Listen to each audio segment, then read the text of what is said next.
there, YouTube. I'm back again for some more Splinterlands content, and today I'm very excited to be talking about the top 20 cards I'd recommend you consider leveling up when you get to level 5 summoners, because as you know, as you level up summoners, you're going to be able to use more and more powerful cards, and once you get to level 5 summoners, that's when you can start using common cards at level 6, uncommon cards at level 5, level 4 with the purple, and level 3 with the legendary. Now, two asterisks on this. First and foremost, I was going to do a top 10, but there were so many cards that just absolutely popped and became such better viable cards, in my opinion, when you get level 5 summoners, that I expanded to 20. And then the other thing that I need to mention is every single one of these cards is actually under 30 cents. I didn't even dig into the cards that cost more than 30 cents when I made this list, because there were so many fantastic cards that cost under 30 cents. So if you'd like to see a part 2 to this, please smash that like button. If I get to 100 likes, I will do a part 2 on this one. But starting off hot, in my personal opinion, we have the Venari Knifer, which gains the backfire ability once you can get it up to level 6, which level 5 summoners can handle. At that point, it's dealing 3 damage, 5 speed, 7 health, and it has the amazing ability to have thorns, which means if you hit it with your punch, then you're going to take 2 damage. But it also has the backfire, which means if you miss, you're going to take 2 damage as well. I think it just makes it such a more viable card, and it already was a great card in its own for a very situational card. Not quite a massive tank, but a smaller tank. Love the card. Now, honorable mention to the Pelicore Deceiver, which is very similar in that it gains the backfire ability as well. But the big thing that makes the Pelicore Deceiver a really awesome card is that it has flight, in addition to its 4 speed, which means you're less likely to hit it in general, and now with the backfire, you're going to take damage for not hitting it. Plus, it's $1 cheaper, so, I mean, you could argue either way.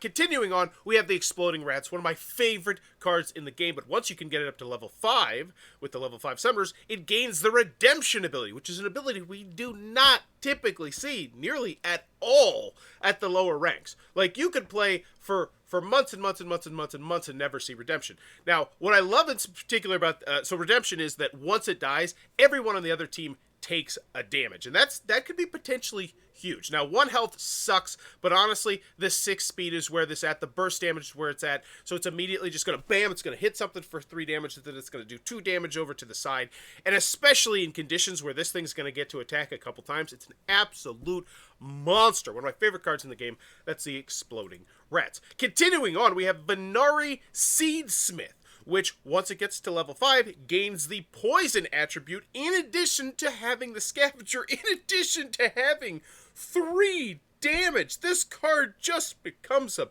beast as long as you can hide it and keep this thing alive.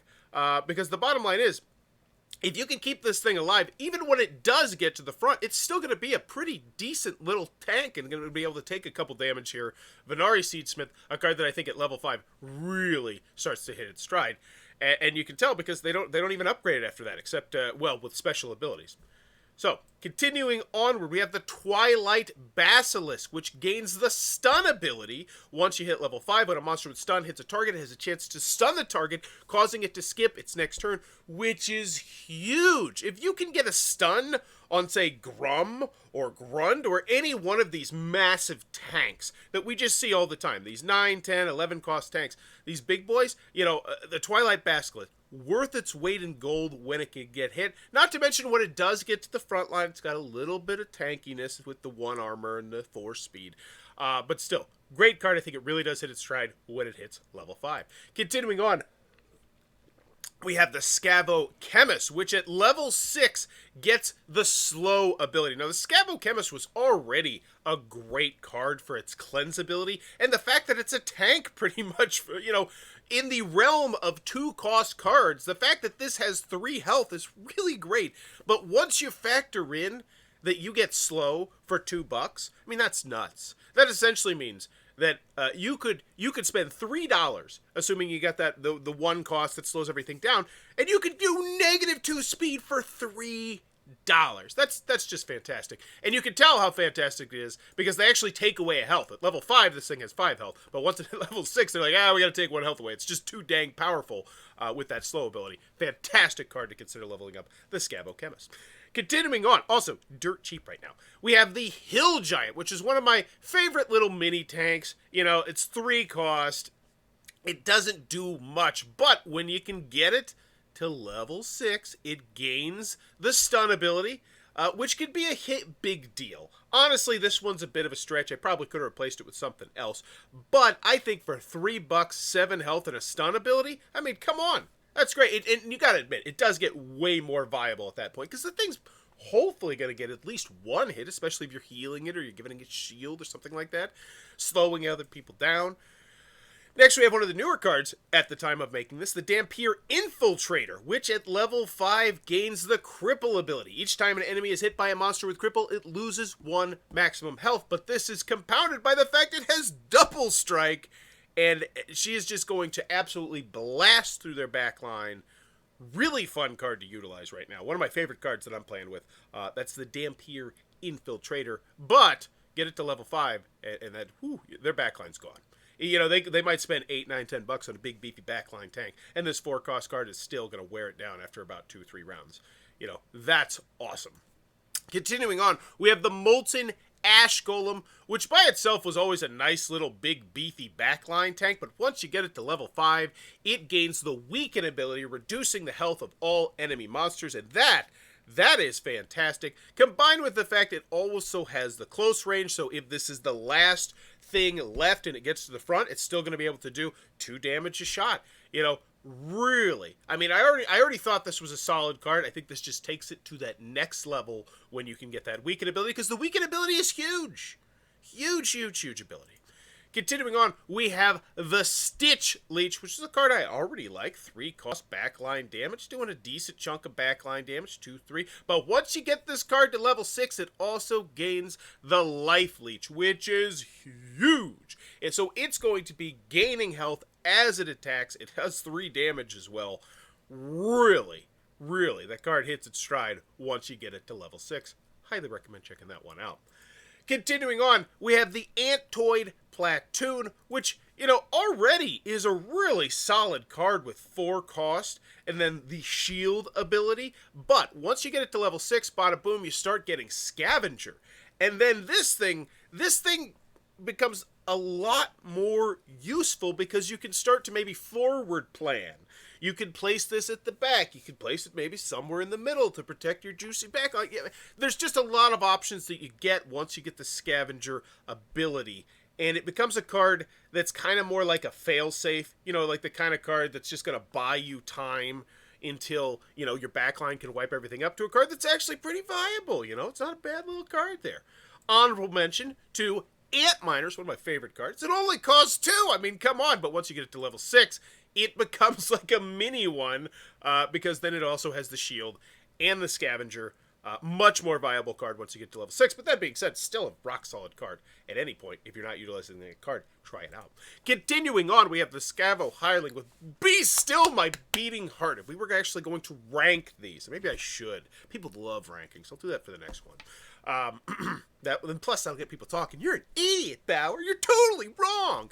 That's great. I need to do that. Boom, in my brain. Anywho, Scavo Hireling.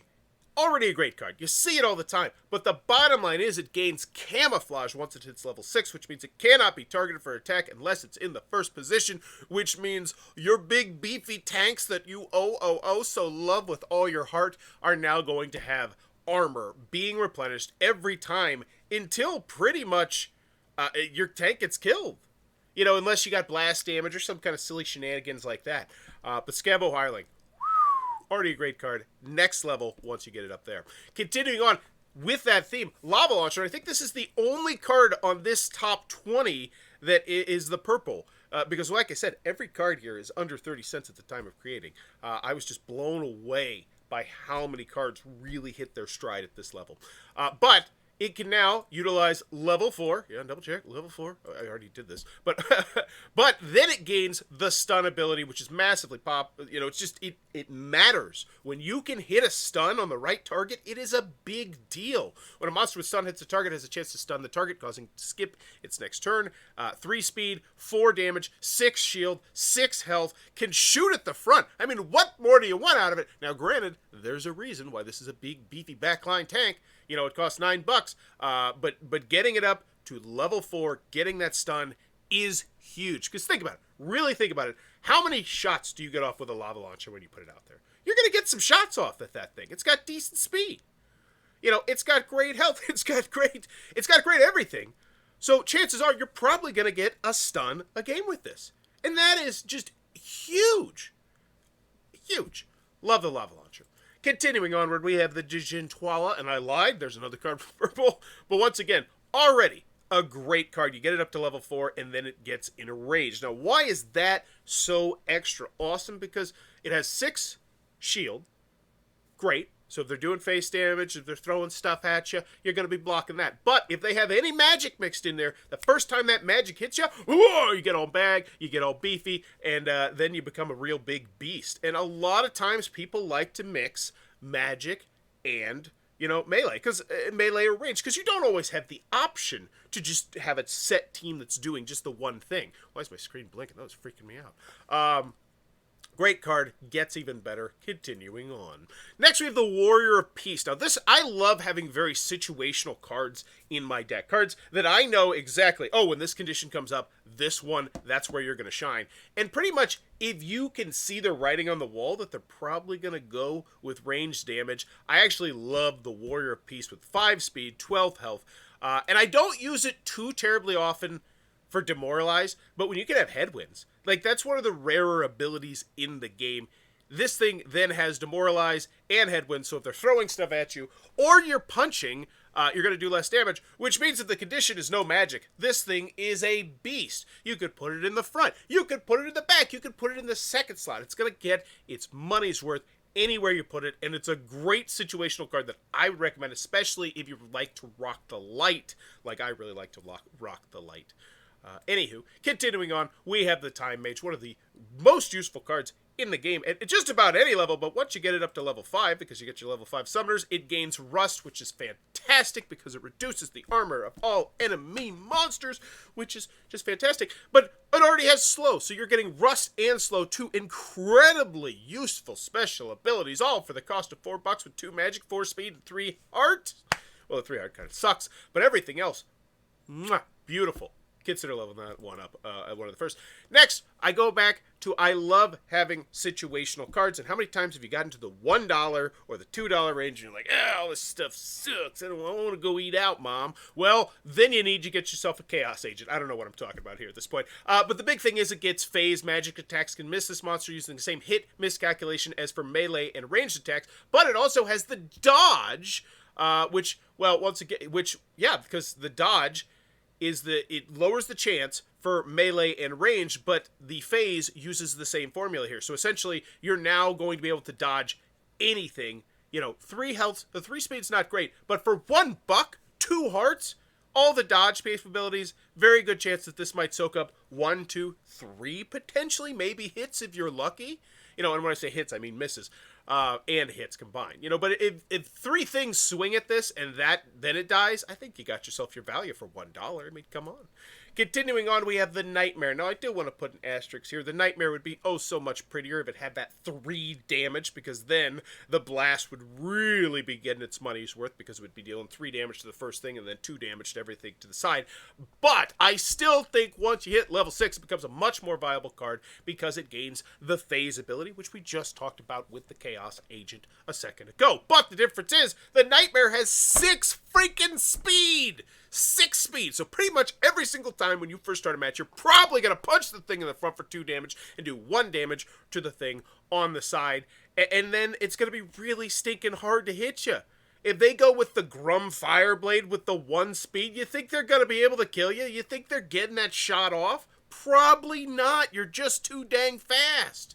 Nightmare. Don't sleep on it. Love this card. Continuing on, we have the Maggots, Staying in Death. Now, the Maggots, you know, they're already rock solid because they have the opportunity ability where they hit the thing with the lowest health.